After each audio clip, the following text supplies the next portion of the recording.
ये कहानी है किन मून से 15 साल पहले की, जब किन एम्परर सारे स्टेट्स पर कब्जा करने की सोच रहा था। इस वक्त हान स्टेट ही सबसे ज्यादा कमजोर था, जिसे किन एम्परर के लिए हराना बहुत ज्यादा आसान हो सकता था। पर शायद कर्मा को कुछ और ही मंजूर था, इसलिए किस्मत ने हान स्टेट के मुकद्दर में प्रिंस हान फी को लिख दिया, जो कि हान स्टेट का मुकद्दर बदल सके। और इसी के साथ हमारी ये कहानी शुरू होती है, जहाँ हम देखते हैं प्रिंस हान फी को। वो अपने मास्टर से कहते हैं, मैंने कल रात एक ख्वाब देखा। जिस पर मास्टर पूछते हैं, कैसा ख्वाब? हानफी कहता है, मुझे नहीं पता, पर जब मैं उठा तो मेरा सिराना आंसुओं से भीगा था। तो मास्टर कहते हैं, क्या वो एक गमज़दा ख्वाब था? जिसके जवाब में हानफी कहता है, मुझे नहीं पता, मैं नहीं जानता कि वो आंसू गम के थे या खुशी के, पर मुझे लगता है कि ये ख्वाब मुझे पिछले कई रातों से आ रहा है। तो मास्टर कहते हैं, तुम्हें तो ठीक से याद नहीं, फिर तुम कैसे कह सकते हो कि ये वही ख्वाब है? जिसके जवाब में हानफी कहता है, क्योंकि उस ख्वाब में एक संगीत था जो कि तभी से मेरे दिमाग में बज रहा है। मास्टर पूछते है, कैसा संगीत? तो हानफी कहता है, मैं बयान नहीं कर सकता उस संगीत की खूबसूरती और उसमें छुपा हुआ गम, पर जब भी मैं उस संगीत को सुनता हूँ मेरा दिल पहले से और ज्यादा साफ हो जाता है। मास्टर कहते हैं, शायद ये ख्वाब तुम्हें तुम्हारी मंजिल की तरफ बुला रहे हैं। हानफी कहता है, हाँ शायद मेरी मंजिल मेरा इंतजार कर रही है। इसके बाद हानफी मास्टर का शुक्रिया अदा करते हुए कहता है कि आपने मुझे बहुत कुछ सिखाया, मैं हमेशा आपका एहसानमंद रहूंगा। मास्टर कहते हैं, मैं उम्मीद करता हूँ कि तुम अपनी मंजिल पाने में कामयाब हो जाओ। इसके बाद नेक्स्ट सीन में हम हानफी को अपने छोटे भाई लाइसी के साथ देखते हैं। वो भी इसी मास्टर से ट्रेनिंग ले रहा था और अब इनकी ट्रेनिंग पूरी हो जाने के बाद वक्त आ गया था कि ये दोनों अपने अपने रास्ते जा सके।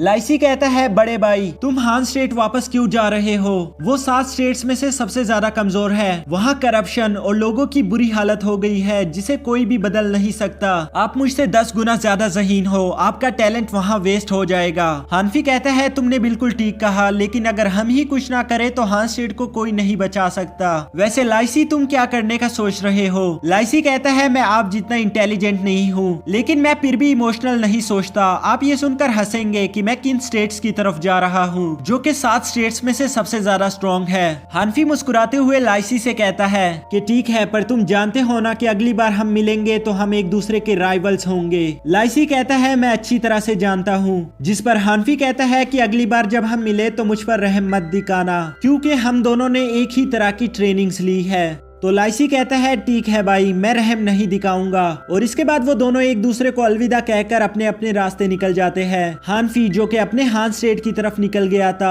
और लाइसी जो कि किन स्टेट की तरफ निकलने की सोच रहा था। दोस्तों, ये वही लाइसी है जो कि किन मून में किन एम्परर के साथ प्राइम मिनिस्टर का काम कर रहा है। नेक्स्ट सीन में हम हानफी को देखते हैं जो कि हान स्टेट की तरफ अपना सफर कर रहा था। ये सफर कई दिन लंबा था, जिसमें हानफी कई खूबसूरत जगहों से गुजरते हुए आगे बढ़ रहा था। अब काफी सफर करने के बाद हानफी कुछ देर आराम करने के लिए एक झील के किनारे रुकता है, जहां वो खाने के लिए मछली पकड़ने की कोशिश करता है, पर तब वो स्लिप होकर पानी में गिर गया था। ये देखकर हमें अंदाजा तो हो ही गया कि हानफी को मार्शल आर्ट तो बिल्कुल नहीं आता होगा। अब हानफी के कपड़े गीले हो गए थे, खाने को खाना नहीं बचा था और इसके बाद तो शराब भी खत्म हो गई थी। हानफी निराशा के साथ सोचता है कि आज के दिन मेरे साथ इतना बुरा क्यों हो रहा है। इसके बाद हानफी अपने आगे का सफर शुरू कर देता है, जहाँ किस्मत से उसे एक शराब की दुकान मिलती है। हानफी उस शराब की दुकान पर जाकर कहता है, मुझे अच्छी शराब चाहिए। जिस पर वो दुकानदार कहता है, ठीक है मिल जाएगी, लेकिन हमारी शराब बहुत ज्यादा सख्त है। हानफी पूछता है, कितनी सख्त? तो वो दुकानदार कहता है, इतनी सख्त कि अगर आप पियो तो ऐसा लगे कि गले से कोई खंजर उतर गया।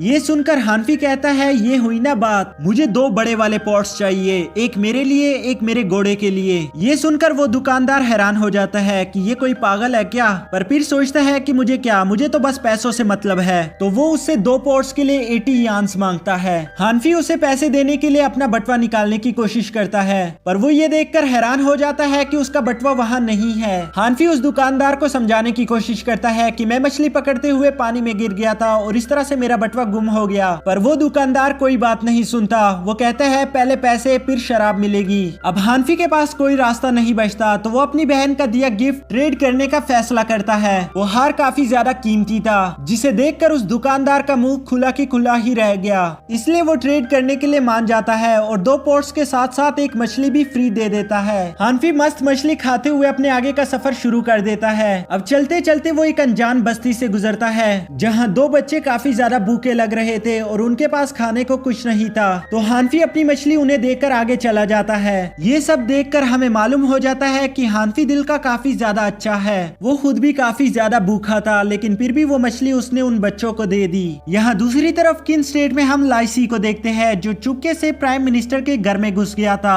प्राइम मिनिस्टर के वहाँ आते ही वो खुद को उनके सामने ले आता है। तब किन सोल्जर उसे पकड़कर पूछते हैं कौन हो तुम। लाइसी प्राइम मिनिस्टर से कहता है ये डेसिपल आपका यहाँ इंतजार कर रहा था। मैंने सुना है कि आपको टैलेंट की बहुत ज्यादा कदर है। पहले तो प्राइम मिनिस्टर उसमें दिलचस्पी शो नहीं करता और कहता है कि यहाँ ऑलरेडी बहुत ज्यादा हुनरमंद लोग हैं और पूछते हैं कि आखिर तुम में ऐसा क्या खास है। तो लाइसी कहता है मैं आपको बता सकता हूँ कि आने वाले दिनों में कब बारिश होगी। ये सुनकर प्राइम मिनिस्टर को वो बोरिंग लगता है और किन सोल्जर्स उसे मारने ही लगे थे, लेकिन तभी लाइसी कहता है पैसों की बारिश, मैं आपको बहुत ज्यादा अमीर करने का वादा कर सकता हूँ। पैसों की बात सुनकर प्राइम मिनिस्टर अपने सोल्जर्स को रोक देता है और वो लाइसी से कहता है या तो तुम बहुत ज्यादा बहादुर हो या तुम पागल हो, लेकिन मैं तुम्हारी बात का यकीन क्यों करूँ। जिस पर लाइसी कहता है मैं आपको जल्द ही साबित कर दूंगा और अगर मैं साबित ना कर सका तो आप मेरी जान ले लेना। ये सुनकर प्राइम मिनिस्टर समझ जाता है कि इस लड़के में कुछ तो खास बात है।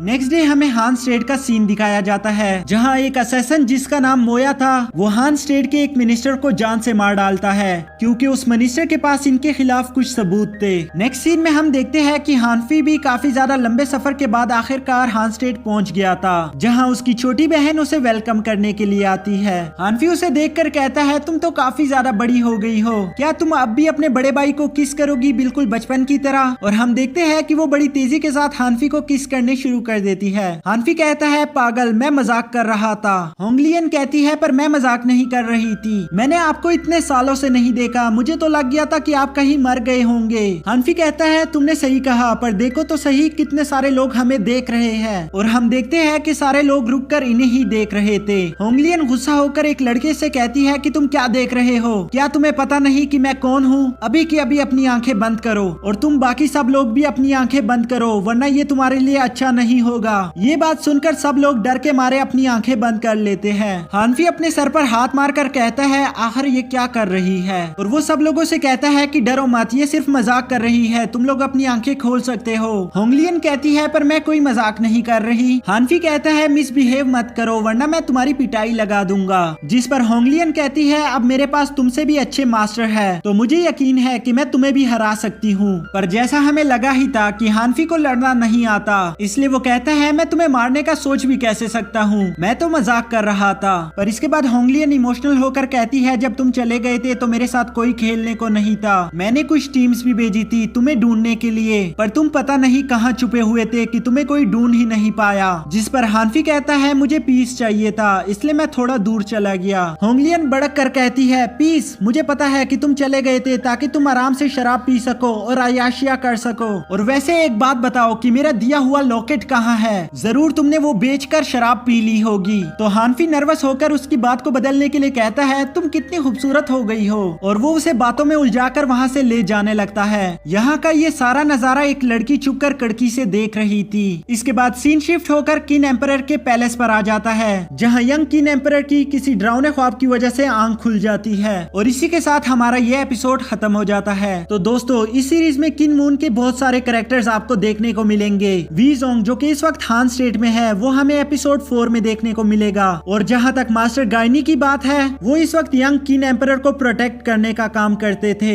जो कि हमें एपिसोड 25 में देखने को मिलेंगे। ये सीरीज इतनी ज्यादा इंटरेस्टिंग है कि आज भी ये चाइना के टॉप 3 एनिमेज में आती है। शुरू में ये अपना पेस बनाती है ताकि आप लोगों को कैरेक्टर्स से इंट्रोड्यूस करवा सके और इसके बाद आगे ये बहुत ज्यादा ही इंटरेस्टिंग होने वाली है जिसमें drama, mystery, action, love, power और लास्ट में हमारे फेवरेट स्वॉर्ड्समैन भी है। तो बस इसी के साथ आज की ये वीडियो खत्म होती है। मिलते हैं आपसे नेक्स्ट एपिसोड के साथ, तब तक आप चैनल को सब्सक्राइब करके बेल आइकन को प्रेस कर दो ताकि न्यू वीडियो की नोटिफिकेशन आपसे मिस ना हो सके।